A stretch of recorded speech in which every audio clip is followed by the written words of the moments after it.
But kind of moving on here, probably our last topic, and I think it's a good one. We've talked a lot, and it's kind of revved up over the last month about when the Kings used Trey Lyles as a backup, not a backup five, but a small five, you could say. I think we were talking about that one Laker game. I think both of the instances in the last month where Sabonis fouled out was that one Laker game, I think, and then the most recent game against Minnesota where they couldn't have him in the last few minutes and into overtime. And who'd they go to? They didn't go to Chimezie Metu. When the game matters. They go to Trey Lyles. Says a lot. And a lot of people, including us, have noted it's like, oh, when Trey Lyles is thrown in as the small five, it really gives them kind of another element. And you have a lot of advantages to that. I mean, in terms of height, both of them are 6'9", if I'm not mistaken. Yeah, Trey Lyles. Trey Lyles probably has a little bit more weight. Definitely a bigger frame. Yeah. Stronger. Better range. Better rebounder, in my opinion. Better rebounder. Yeah. Better shooter. As we would both say, smarter. Mm-hmm. Did you say better defense? Yeah, I think you did. Someone did. Better or defense. Neither of us did, yeah. The only thing Chimezie Metu has on him is athleticism. Exactly. Runs the floor better and can jump higher. Mm-hmm. And Trey Lyles runs the floor pretty well. Exactly. He busts his ass. Yeah. So the question was going to come up at some point. Why don't you use Trey Lyles more in that backup five kind of role as opposed to going with Metu, which is hit and miss sometimes. Sometimes you get Metu out there, he'll play 10, 12, 13 minutes, and it's like, he was good. Mm-hmm. He was good. He got that plus minus of +6 or something on this, whatever's going on there. But sometimes he'll go out there and it's a disaster. Yeah. It's just like they lost this game because of the minute Sabonis wasn't out there. Mm-hmm. I feel like that doesn't happen as much as it maybe did in November and December, but it still happens. Oh, of course. I don't think anybody's going out of their way to argue that Metu is a through and through backup center. Now, people probably wouldn't make that argument about Trey, but it's about what you have on the personnel side of things. And Trey Lyles is a versatile player who's effective and kind of in some situations would really work.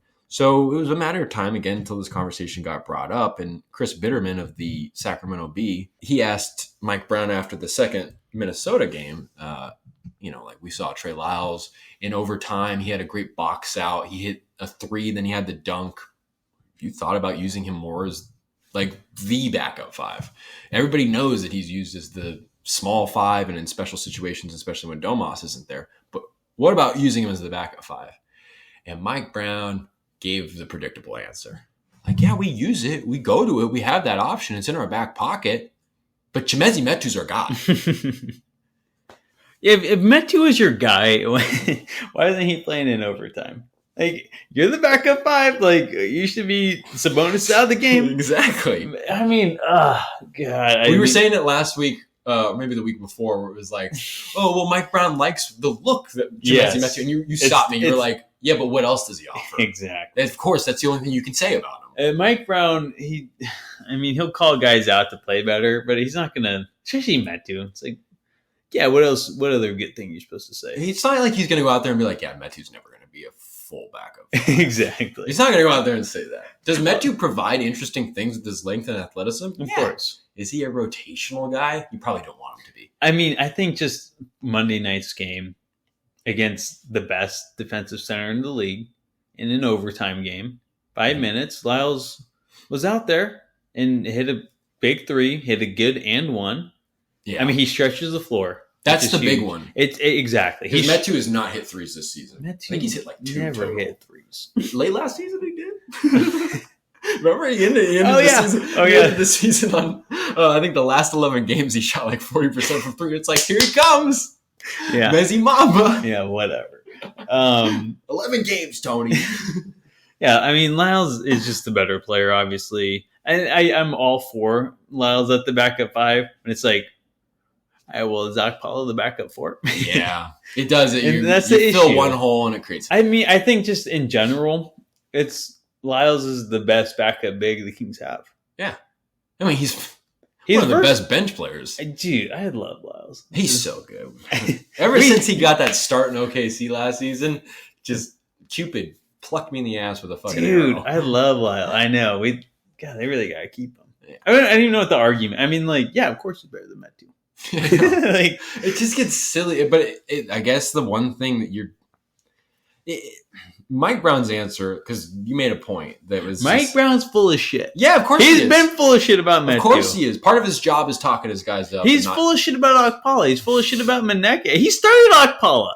Like start Lyles. So at least start Lyles. Yeah, that would have been at least more realistic. We pointed that out. We're like, well, here's the argument for starting Trey Lyles. Why the hell are we even in this conversation that this guy wasn't starter last season? Exactly. I have no idea. Because, oh, man, it's Brown's biggest weakness. I'm going to say it. Like, dude, stop being so loyal to your guys. Yeah. I mean, I don't know if any of you have watched The Office. I'm assuming a majority of you guys. But yeah, what? Yeah, right. Did you watch it? I can't remember. I've never heard of The Office.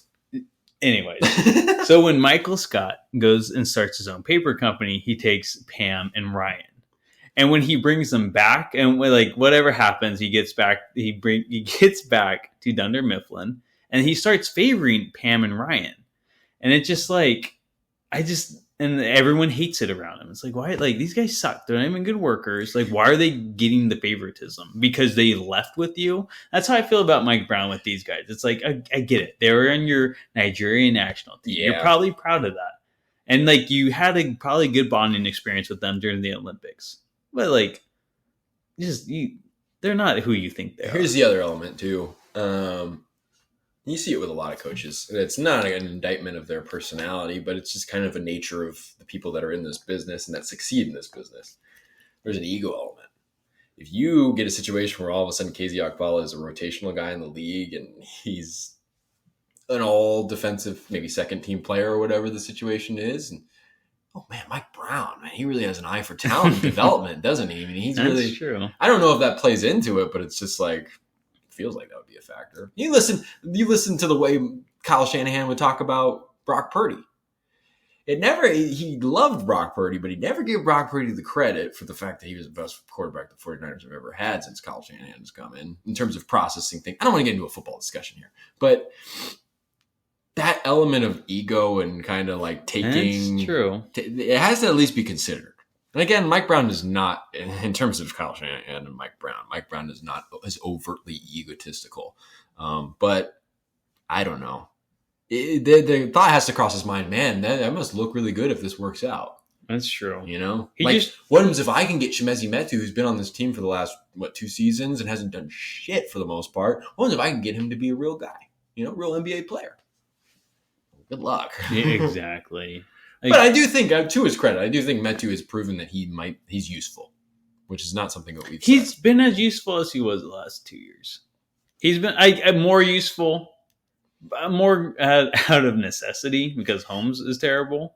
Yeah. At the end of the day, I don't want Metu as my backup. I would say Metu really benefits from the culture and just the environment. That is true. In terms of like the things that they're trying to drive down into guys. I mean, you don't even see it. Like, it was funny with Metu on Monday night. He didn't box out somebody. And he's like, it was TD. TD had to box him out. And Mike Brown's like, just pull up the clip. And they're like showing it. It's just like, I don't know. I don't know. Metu has surprised me this year. He's a little better than I thought. But it's kind of whatever. Trey Lyles is the better player. I think, if anything, this just proves that the backup 5 is a need that we've all known about.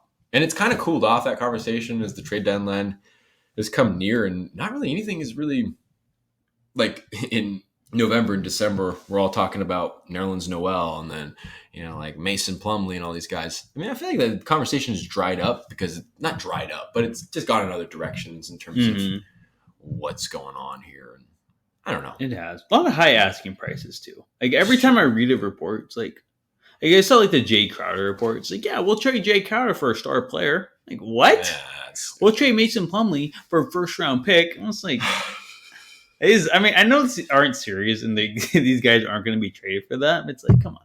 It gets. I get it. You have to start high and then work your way to the middle ground. Like, whatever. Yeah. And especially as the Kings, it's like, all right, your biggest trade piece, Terrence Davis. Like, what the hell are we getting?